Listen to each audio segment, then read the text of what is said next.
Hi friends, ఈరోజు మినపగారెలు ఎలా చేయాలో చూద్దాం. ముందుగా మినపప్పుని 6 గంటల సేపు నానబెట్టుకోవాలి. అలా నానబెట్టుకున్న తర్వాత ఆ పప్పుని ఈ విధంగా మిక్సీ పట్టుకొని అందులో కొద్దిగా ఆనియన్స్, పచ్చిమిరపకాయలు, కొద్దిగా అల్లం, జీలకర్ర, వాము, కరివేపాకు వేసుకొని ఇలా కలుపుకొని కాసేపు పక్కన పెట్టుకోవాలి. ఇప్పుడు స్టవ్ పై కడాయి పెట్టుకొని అందులో ఆయిల్ వేసుకొని అది డీప్ ఫ్రై అయ్యాక ఇదిగోండి ఆయిల్ వేడయింది. ఇదిగోండి ఈ విధంగా చేతిని ఉంచుకొని కొద్దిగా ఈ విధంగా ముద్దను తీసుకొని కవర్ పై ఇలా పెట్టుకొని ఇదిగోండి మళ్ళీ కొద్దిగా చేతిని తడుపుకొని ఈ విధంగా గారె షేప్లో అన్నం పెట్టుకొని ఆయిల్లో వేసుకోవాలి.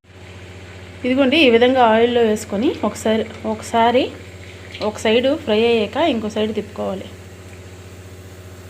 ఇదిగోండి ఈ విధంగా తిప్పుకొని రెండో సైడ్ కూడా వేయించుకుంటే అంతేనండి.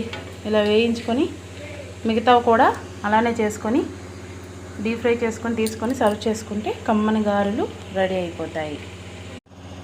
ఈ విధంగా కవర్పై వేసుకోవడం వల్ల మంచిగా మనకి సేఫ్ వస్తాయి. ఎందుకంటే మనకి చేతితో సరిగ్గా రావు కదండి. మనం అంత ఎక్స్పర్ట్ ఏం కాదు కదా. స్టార్టింగ్ వేసే వాళ్ళు కూడా ఉంటారు కదా. అటువంటి వాళ్ళు ఇలా కవర్పై వేసుకుంటే మంచిగా వస్తాయి. ఇదిగోండి ఈ విధంగా అన్ని గారెలను వేయించి తీసుకొని సర్వ్ చేసుకుంటే ఎంతో చక్కని రుచికరమైన గారెలు రెడీ. అంతే ఫ్రెండ్స్, సింపుల్.